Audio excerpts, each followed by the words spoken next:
Guys, yet again, another month has somehow come and is almost gone. It's crazy how time works. It just keeps going, and it is crazy just trying to keep up with it. Now, you guys know I love to set a TBR to build excitement for what my next reads are going to be. I love just to be able to look at my shelf and to see, all right, as soon as I finish this one, I can get into the next one. It's one of the many strategies I use just to stay enthusiastic about my reads, and I love setting TBRs. You guys know in the past, I've been a little bit shaky. I sometimes set the intention of reading certain books, and I just go off track and read others. Now we know in August, I smashed it out perfectly. I was like 10 for 10 on the TBR, and we went into September with those same intentions. Now, September, I set myself 11 books to read. And unfortunately, September was my lowest reading month of the year. Life got busy between work and other commitments, and also the NFL starting up just stole my attention. I had a week in September where I didn't read at all. So, of the 11 books I set myself to read in September, I read and completed 5.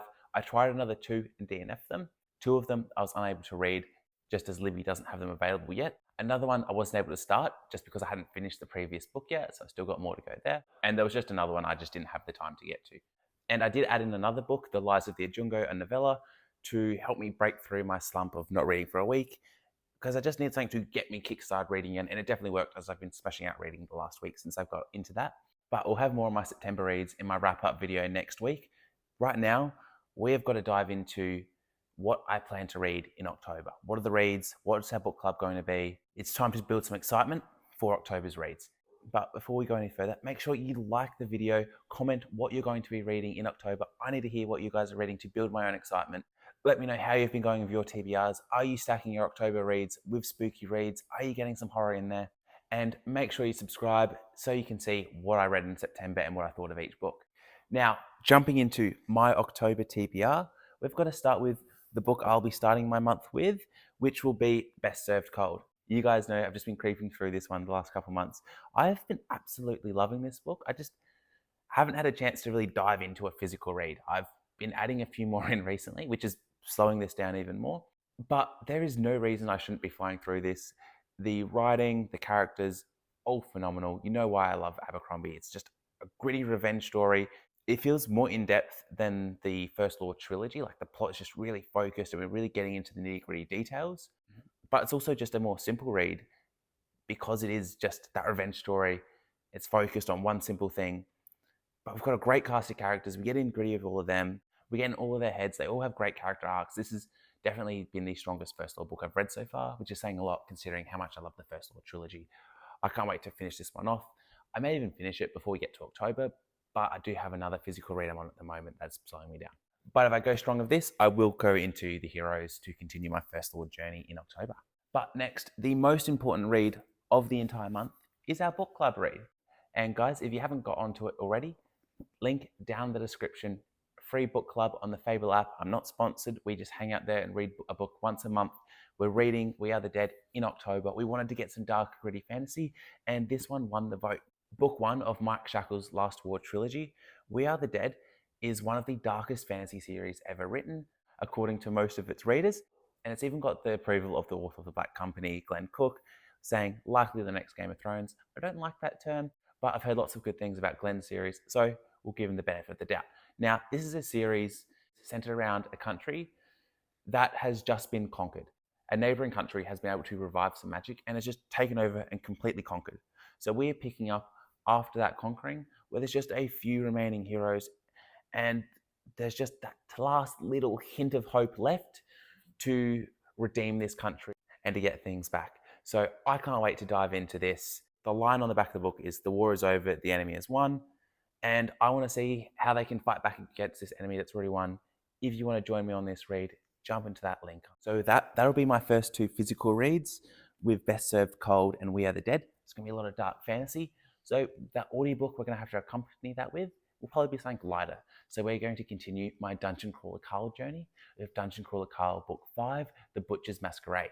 Now, I'm currently in the middle of Book 4, The Gates of the Feral Gods, and Dungeon Crawler Carl is just continuing to be that fun book that just helps break me out of a slump and keep my reading energy there when I'm going through all these big fantasy reads and these historical fictions that I'm in at the moment. And the thing about Dungeon Crawler Carl is it's really fun reading, but it's also a serious read because we get a character that's from our world that we can deeply relate to, And yes, he's in an absurd situation, but because his character is someone we can really connect to, you can feel the realness of the story despite it being a human in a alien game show that's basically like a video game. He's trying to fight back against the people controlling the game. He's not letting them break him.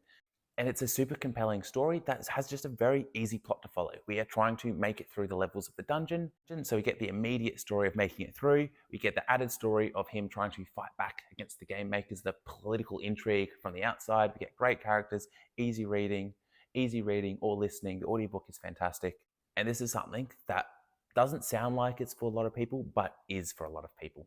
So if you're feeling like you need a break from big, grand, epic stories, definitely check out Dungeon Crawler Carl. Intimate cast, really focused story, but just super fun and intriguing the whole time. So now we've talked some fantasy, some lit RPG, but we're going into October. It's spooky season. We don't really have a spooky season over here in Australia, but so many of you guys here on BookTube are from America. So you guys have indoctrinated the spooky season for me. I won't go outside and see any form of Halloween decorations, but I'll go online and you guys will have me wanting to read something spooky. So we've got 2 horror books coming up for the month of October. The first one being Tales from the Gas Station, Volume 1 by Jack Townsend. Now, this is one that you guys recommended to me in the comments when I was talking about Dungeon Crawler Carl. So I looked up this guy just to see what his books are about. And I'm just going to read you his author description because this guy instantly sold me on himself. But please tell me this doesn't scream Dungeon Crawler Carl meets horror. Jack Townsend is a gas station worker, storyteller, blogger, professional fearmongerer, former child, amateur person, co-receptionist of Time Magazine's 2006 Person of the Year, and, despite what you may have heard, totally not a secret demon in a human suit. That's just the first paragraph on Jack's author description on Kindle. But I just find that humor perfectly matches mine. And from what I understand, Tales from the Gas Station is we're following a night shift worker from a gas station as they deal with some creepy stuff, some otherworldly stuff. I think this is going to be really fun. I'm excited to get into some creepy reads, and these books are a bit shorter. So as I haven't been reading as much recently, going into something shorter and with a dark, but also probably a lighter reading tone, I'm very excited to get into it. But the next horror I'll be reading some Stephen King. I won't be reading The Green Mile. I'll be going with an audiobook as my physical TBR is pretty stacked. So I'll be going with Pet Semetary. And I actually know very little about Pet Semetary, except that it's supposed to be one of Stephen King's most creepy books. So I'm very keen to jump into that one. So far, the only Stephen King I've read is Salem's Lot. I loved it, and I can't wait to read more King, especially in October, whilst everyone else is reading a lot more horror as well. Now, coming back to what you guys are all here for, the fantasy books, the sci-fi books. You guys know I've recently started my Realm with the Elderlings journey, and I finished up the Farseer trilogy in the month of September, and I absolutely loved it, and I am just waiting for my Libby holds to come in before I can dive into the next series. So the next sub-series we've got is the Live Ship Traders. My hold for that is about 4 weeks. I'm hoping it can come in sooner so I can really jump into Ship of Magic and get through them. But potentially, just potentially, my hold for Fool's Errand, the first book in the Dinniman trilogy, the third trilogy in the Realm of the Elderlings, but also the second Fitz trilogy, is coming in soon. Now, everyone and their mum has told me, do not go into Dinniman before reading Live Ship Traders. There's so much world building and stuff you'll miss. And yes, I get that. But if I still read both, I don't really mind what order I read it in. I don't mind if I'm missing much. You guys know I'm the spaced out wizard. I space out and I miss things all the time. So even if there is extra things to take from other series, I'm probably going to miss it. And it doesn't bother me if I catch up on it later. So I may potentially go into Fool's Errand if I'm just really craving Realm of the Elderlings and no other books are working for me, because these are my favorite things I've ever read. And I do have to know what happens to Fitz after the ending of Assassin's Quest, because that is wild, but that is a story for another day, because I could spend a whole hour talking about Realm of the Elderlings. Then one other series I do plan to continue and finish off in October is the Wolf Den trilogy by Elodie Harper. I've read the first 2 books. I've just got the Temple of Fortuna to go. And for this one, I'm just waiting for time to be able to physically read it, because my physical TBR has been stacked recently and I'm able to read audio much quicker. So I'm hoping I'll get to it this month. I'm really working on allocating more time for physical reading, so I should be able to get there. And this one I'm excited for. Imara has been through hell in the previous 2 books, but these books are just beautiful. So if you're not aware, the Wolf Den trilogy is a historical fiction set in Pompeii. And we're following Amara, who is a slave that works in a brothel in book one, as she is just trying desperately to get her way out of this situation. And it's just so incredible seeing what life was like for someone of a lower station back then, and seeing how someone just tries to find the best in every situation and just is always looking for the light. I love these books and I can't wait to see how this trilogy ends off.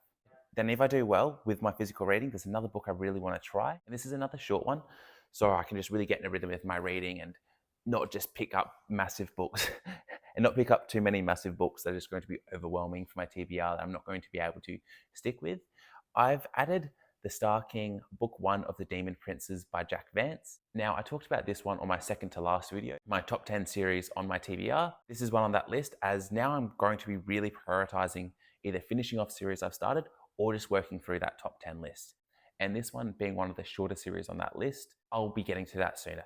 So this is a space opera following a guy whose planet was just decimated by 5 intergalactic criminal masterminds. And this series is basically his revenge story, getting back at them, getting even, and it looks like in book 1 he's just going after one of the guys.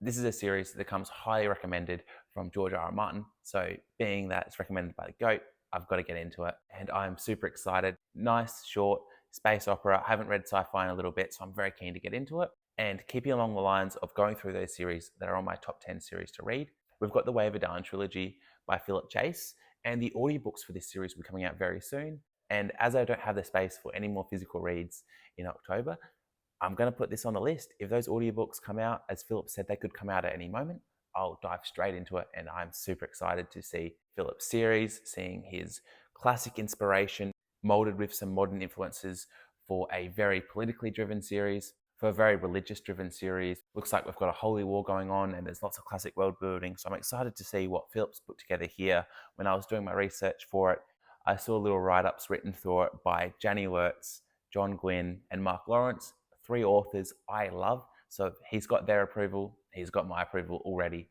I can't wait to dive into this series. And also the audiobooks have been done by Alan at the Library of Alexandria. So it's just cool to see what Alan's been able to do with the audiobooks. And that's probably it. If I get more time, I'll see what audiobooks Libby has to offer. So with that, thank you so much for watching. Let me know down in the comments what you're reading in October, what sort of spooky books are you adding into your TBR, and just have a great day, guys. Thanks.